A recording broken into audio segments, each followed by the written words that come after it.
at sa iyong anak. Alleluia, Alleluia, Alleluia, Alleluia.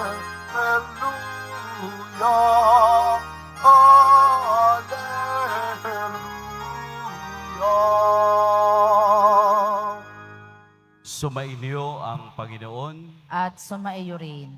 Ang mabuting balita ng Panginoon ayon kay San Juan. Papuri sa iyo, Panginoon.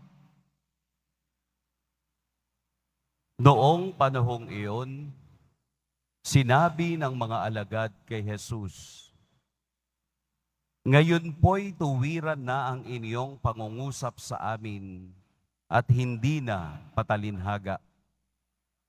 Alam na naming batid ninyo ang lahat ng bagay at hindi na kailangang tanungin ninuman. Dahil dito, naniniwala kaming kayo'y mula sa Diyos." Sumagot si Jesus, "Naniniwala na ba kayo ngayon? Darating ang oras at ngayon na nga na magkakawatak-watak kayo, magkakanya-kanya kayo ng lakad, at iiwan ninyo ako. Gayunmay, hindi ako nag-iisa, sapagkat kasama ko ang Ama. Sinabi ko ito sa inyo upang kayo'y magkaroon ng kapayapaan sa pakikipag-isa sa akin. Mayroon kayong kapighatian dito sa sanlibutan, ngunit lakasan ninyo ang inyong loob na pagtagumpayan ko na ang sanlibutan." Mga kapatid, ang mabuting balita ng Panginoon. Pinupuri ka namin, Panginoong Heso Kristo. Magsiyo po ang lahat. Magandang umaga po sa lahat. Kumusta po kayo sa ngayong Lunes? Siguro po ang lahat ay nagkaroon na ng karanasan ng aha experience. Yun po bang hindi nyo sinasadya at pag natutunan ninyo, sasabihin mong, aha, ito pala yun. Sa ating buhay, maraming ganyan eh. Katulad ko, halimbawa, nung nag-aaral pa ako ng computer, yung isa-isa kong pinapasok yung pangalan nung mga tao, no, alphabetically. Tinitingnan ko pa yan kung sino ang A, kung sino ang B, kung sino ang C. Then, doon ko lang nalaman na may pipindutin ka lang pala na A to Z, no, sa computer. I-highlight mo yung lahat ng pangalan, tapos pindutan mo lang yung A to C, automatic. Mag-alphabetical na yan sila. Kaya sasabihin mo, aha, ganun pala. Maraming bagay. Katulad ng karanasan ng mga alagad sa Ebanghelyo, ang dami nilang aha moments, ang dami nilang realization, ang dami nilang discovery, na kapag pala malapit ka kay Jesus, kapag ang buhay mo ay umiikot kay Kristo, sa ating poong Jesus Nazareno, ang dami mong matutununan at malalaman. Ang dami mong madidiscover sa Kanya. Kaya nga sabi ng mga alagad, hindi na po kayo nagsasalita sa amin ng patalinhaga. Diretso na po ninyong sinasabi sa amin. Kasi nga, ang mga alagad niya nagkaroon na ng aha moment o isang paraan kung paano nila makilala si Kristo. Kaya nga nung sinabi ng mga alagad yun, ang sagot ni Jesus, darating ang oras, the hour, yung oras ni Kristo, ang oras na kaniyang sinasabi ay ang kaniyang oras na nakabayubay sa krus, kung saan ang lahat ng kaniyang mga alagad ay nagkanya-kanya, nagkawatak-watak at siya'y iniwanan. Ito ang oras na kaniyang sinasabi. Oras na para sa iba, ang kamatayan niya sa krus ay kahiya-hiya. Pero dahil sa kaniyang pag-ibig at awa sa lahat, ang krus na ikinahihiya ng lahat ay ang naging sagisag ng ating kaligtasan at pagkabuhay.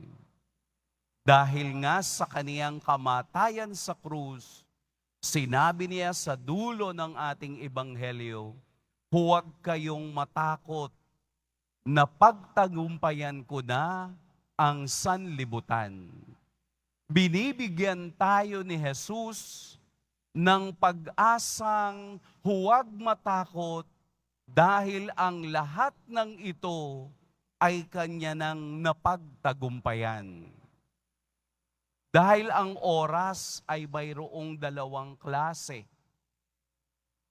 Chronology, chronos, yun pong katulad ngayon, alas 5, alas 6, alas 7.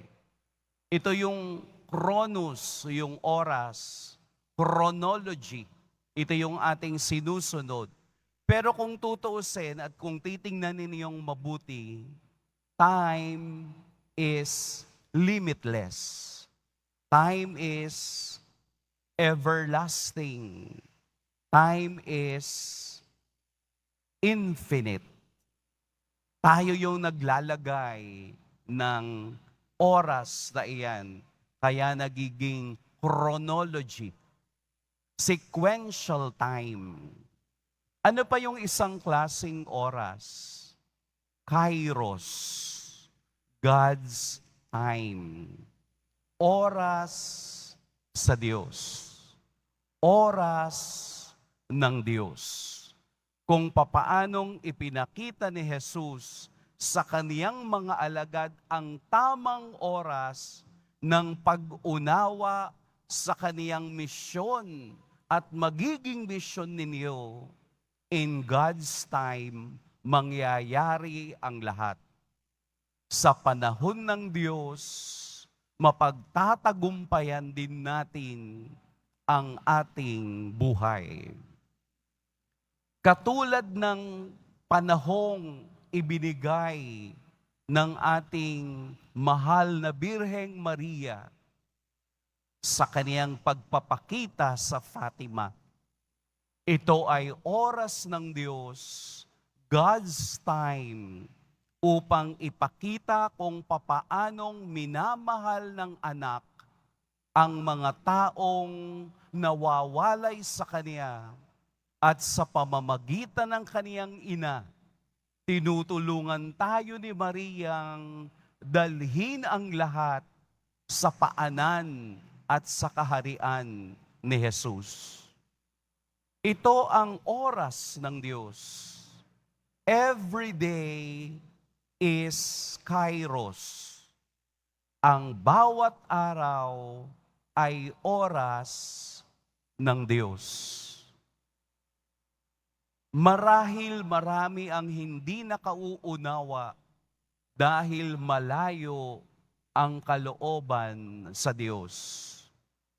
Kung tayo ay malapit kay Kristo, kung tayo ay malapit sa ating Poong Jesus Nazareno, marami tayong matututunan sa Kanya. Marami tayong madidiscover na ang bagay sa mundo, ang mga tunay na karanasan sa mundo, ay wala ng halaga kung si Kristo ang magiging katapusan ng ating buhay.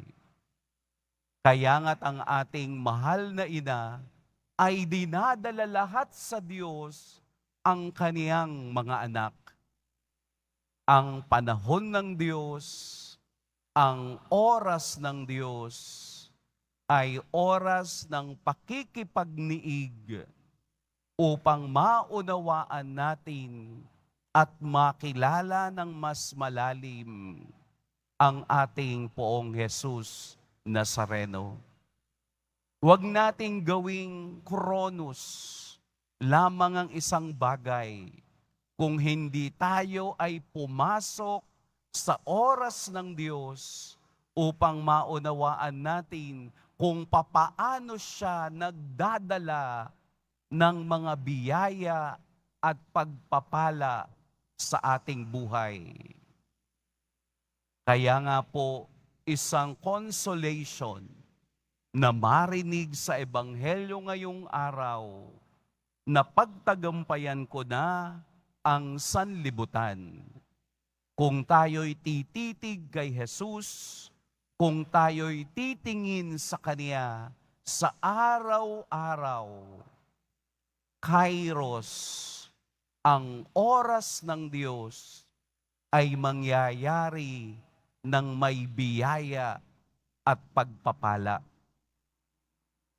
Sabi nga po ni Rabindranath Tagore, it's an Indian Nobel Peace Prize. Ang sabi niya, hindi ka lang tititig o tatayo sa dagat upang marating mo yung kabilang pangpang. Tama nga naman. Hindi tayo makararating sa ating pangarap kung hindi tayo gagalaw at hindi tayo kikilos ng aayon sa oras ng Diyos. Hindi yung oras ang babagsak sa atin kung hindi tayo ang gagalaw upang marating mo sa oras ng Diyos. In God's time, ang lahat ng iyong pangarap. Gagalaw ka, gagawin mo ang dapat upang makita mo ang pagpapala ng Diyos. Mag-a-abroad ka? Wala kang ang passport eh. Gusto mong magtrabaho? Alas 9 na, tulog ka pa. Gusto mo ng biyaya ng Diyos? Ayaw mo namang gumalaw. Gusto mo ng bigas? Ayaw mo magbayo. Gusto mo ng ulam? Ayaw mong mamingwit. So paano papasok ang pagpapala ng Diyos kung ikaw ay hindi nakikiisa sa oras na ibinigay sa atin? Ito ang pangarap. Ang pangarap, binibigyan ng katawan. Ang pangarap, binibigyan ng laman. Ang pangarap, tinatanggal sa utak. Dinadala sa gawa. Dinadala sa oras ng Diyos. Huwag tayong mangarap ng gising na babagsak na lang sa atin ang buong biyaya ng Diyos. Hindi po. Kailangan nating pagtagumpayan katulad kung papaanong nagtagumpay ang ating Poong Jesus Nazareno sa sakit at kahihiyan na dinala ng krus na iyan para tayo ay maligtas sa kasalanan at kamatayan.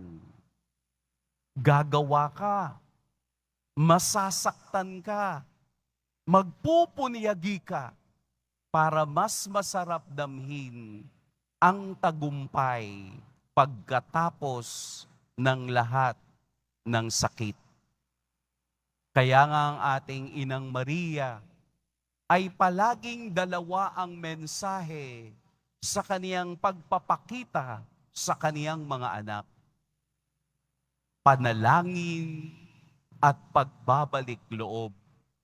Mananalangin tayo kasama ang Diyos, ibibigay sa Diyos upang ang ating paglalakbay ay maging matagumpay.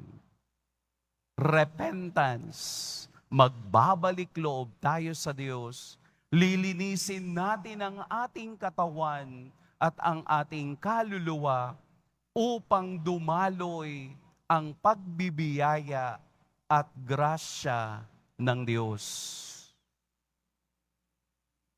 Tayo po ngayon ay nasa Kairos. Tayo ay nasa God's time. Tayo ay nasa oras ng Diyos. Huwag po nating sayangin. Hayaan nating ang oras ng Diyos ang magpatakbo sa ating mga pangarap. Pagpalain tayo ng poong may kapal.